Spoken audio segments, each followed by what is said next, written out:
Pupuntahan ko lang po tayo yung kapatid niyo, ano, na Oo. may ano din, para... Nay, kumusta naman po, Nay? Matagal na po yung karamdaman niya po, Nay?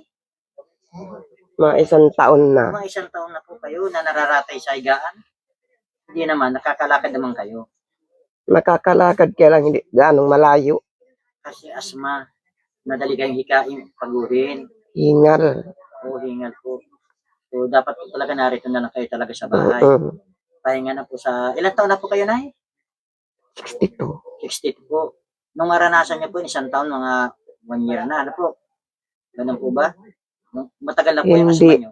Matagal na ito nung maliit pa yung ano ko, bunso ko. Naramdaman ko ito nung ano, panganak ko. Ay, parang anak na po, kaya ba yung nagkaganyan?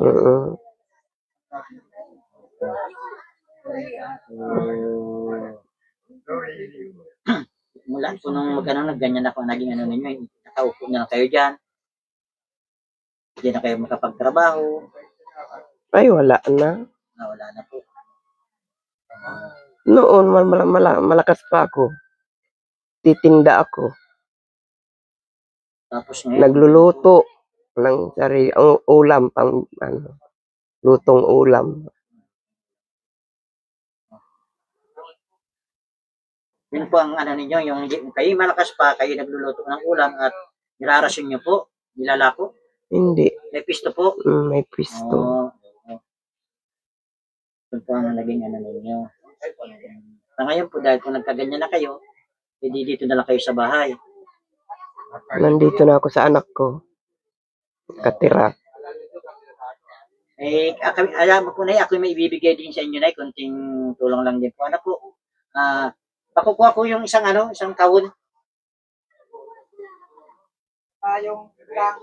Isang kahon lang, yung isang kahon. Nay, ito na maliit na grocery lang na ibibigay ko sa inyo na po, Nay, sa inyong magkapatid. Binigyan ko na po si Tatay Anaklito. May ibibigay rin po ako sa inyo na po, Nay. Para po makatulong sa inyo sa pang-araw-araw na pangangailangan. Kahit paano po ay makakasalbar din po ito sa inyo. Ano po, Nay? Pinapakuha ko po sa aking kasamahan para po may abot sa inyo man dito. Yan po si... Ano po pangalan niyo, Nabi, Nay? Emilita. Ate Emilita. Po. Yan po ang kalagayan ni Ate Emilita. Nakupo na lang po siya. At siya po ay naabot ng hika kapag malakad. Yung pagod ay nanghihina. Kawawa naman po ang kalagayan ng ating kababayan. So, buti na lang po nakapunta kami rito. Para kahit po paano po ay kapag abot kami sa inyo ng munting tulong, ano po sa inyo ni Tatay Anaklito at sa iyo po. Naghahanap po talaga kami may matulong sa aming magkapatid. Buti na lang po, Nay. Message po at nakita po ni ate yung aking pong video. Nakapag-message po sila. Parehas na kami hindi nakakakilos. Po si Nanay, labis po ang pagdadalamhati ni Nanay dahil po sa sitwasyon ng kanilang buhay ng magkapatid. Pareho na po silang hindi makagalaw at makakilos. Gustuin naman po nila ipilit sa sarili nilang maghanap buhay, hindi na po talaga kaya dahil hindi na po sila nakakapaglakad. Yan po mga kapwa ko, ang sitwasyon ng kalagayan po ni Tatay Anaklito at Nanay. Siya po ay bibigyan po namin ng munting tulong. Umaasa na lang po nga po ako sa mga aki ko. Nasaan po yung mga anak niyo, Nay? Nandiyan, may maliit naman bata. Diyan lang naman ako umaasong pag dinadala ko sa ospital. Yan. Tapos pagbalik ko dito, ganyan din ang ano ko. Katayuan. Hirap na din nga din ako sa sarili ko. Si Nanay, labis po ang pagdadalamhati sa takbo po ng buhay nila. Hirap din po talaga sa buhay. Tuloy na din po ang sakit kong Diyos ko po. Yan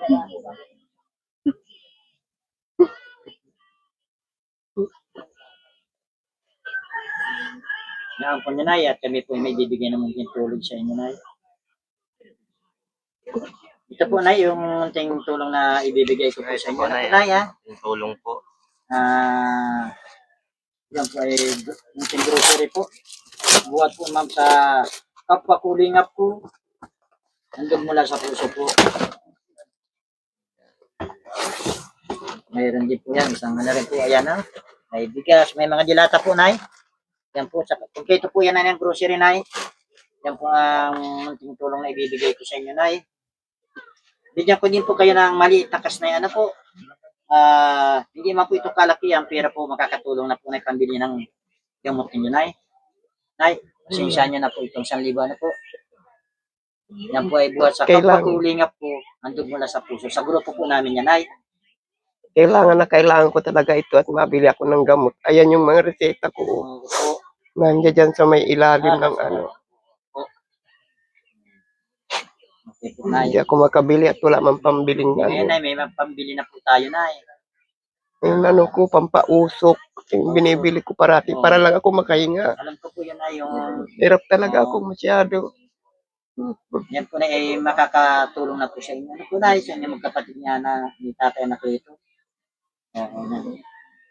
Ano po, Nay, masasabi niya po, Nay, sa aming programa ng Kapapulingap po handog mula sa puso. Ang masasabi ko lang po talagang tumutulong ang lingap sa mahihirap. Nagpuntahan kami dito para magbigyan ng tulong. Kaming magkapatid na matagal nang naghahanap ng may matulong sa amin. Ngayon lang nakadating sa amin dito ang lingap sa mahihirap. Kapwa ko.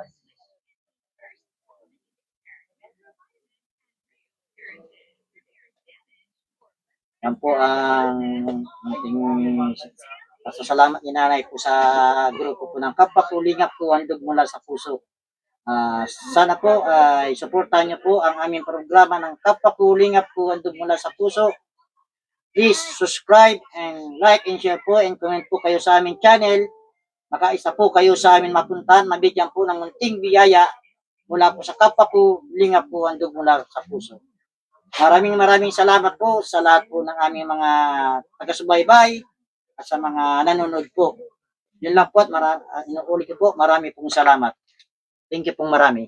Paano po, Nay, kami po hindi na po magtatagal, kami po may iba pa pupuntahan po para po maabutan naman po namin ng munting tulong na iba po namin mga kasamahan. Nangangailangan din po na katulad ninyo. Sige po, Nanay. Salamat po, Nay. Ano po tayo ng pangalan ng Yuli? Emilita po. Emilita.